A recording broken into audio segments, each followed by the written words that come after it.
La péninsule ibérique, riche en ressources naturelles, attira rapidement l'attention de la République romaine en pleine expansion. C'est au IIIe siècle avant Jésus-Christ que Rome lança ses premières campagnes militaires dans cette région, marquant le début d'une domination qui allait façonner durablement l'histoire du Portugal.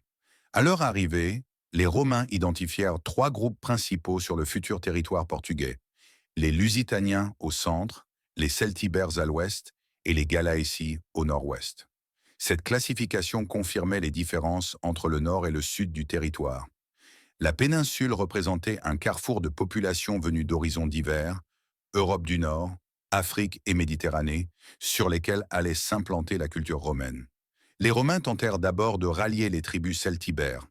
La conquête fut un processus long et difficile, marqué par de violents affrontements avec les résistantes tribus lusitaniennes. Malgré l'occupation militaire du territoire, la pacification du reste de la péninsule s'avéra complexe.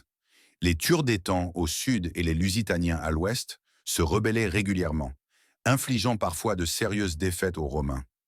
Pendant près de 2 siècles, les forces romaines affrontèrent une résistance locale acharnée, compliquée par le conflit simultané contre Carthage pour la domination de la Méditerranée. Les guerriers lusitaniens se révélèrent des adversaires redoutables, notamment sous le commandement de Viriate, chef légendaire qui remporta plusieurs victoires éclatantes contre les envahisseurs. Ne parvenant pas à le vaincre militairement, Rome recourut à la trahison. En 139 avant Jésus-Christ, 3 soldats de Viriate, corrompus par l'argent romain, l'assassinèrent dans son sommeil. En 133 avant Jésus-Christ, Rome soumit définitivement la péninsule et mit fin à la civilisation castrale en forçant les populations à s'installer dans les plaines pour faciliter leur unification. Cette politique donna naissance à des villes comme Braga, Chaves ou Béja. Pendant la dictature de Sylla à Rome, l'aristocratie péninsulaire se rebella et obtint le soutien du général dissident Sertorius. En 79 avant Jésus-Christ, celui-ci repoussa les troupes de Sylla et tenta d'installer une république indépendante dans la péninsule. Il créa un sénat et fonda une école pour éduquer les fils de bonne famille. Bien qu'éphémère, cet épisode témoigna d'un certain esprit d'indépendance des populations locales.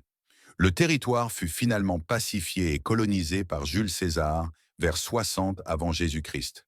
Une fois la romanisation consolidée sous l'Empire, la région connut un essor économique et culturel sans précédent. D'importantes infrastructures furent construites: routes, aqueducs et ponts. Des centres urbains comme Lisbonne, Braga et Beja se développèrent. Le commerce, l'artisanat et l'agriculture prospérèrent considérablement. Sous l'influence romaine, les populations ibériques adoptèrent progressivement la culture de leurs conquérants. La langue latine se répandit, jetant les bases des langues romanes modernes, dont le portugais. Le droit romain s'imposa, apportant un cadre juridique avancé pour l'époque. L'impact romain fut particulièrement visible dans les pratiques agricoles. Les Romains introduisirent des techniques novatrices et développèrent la culture de l'olivier, de la vigne et des céréales. Nombre de ces innovations culinaires marquèrent durablement les habitudes alimentaires portugaises, qui conservent aujourd'hui encore de profondes racines latines. Certains des prestigieux vignobles du Douro remontent à cette période, tout comme des méthodes de préparation de plats traditionnels et des techniques de conservation, à l'origine notamment de la célèbre morue portugaise. Près de 2 millénaires plus tard, l'héritage de la domination romaine demeure profondément ancré dans l'identité lusitanienne contemporaine, témoignant de l'importance cruciale de cette période dans la formation de la culture portugaise.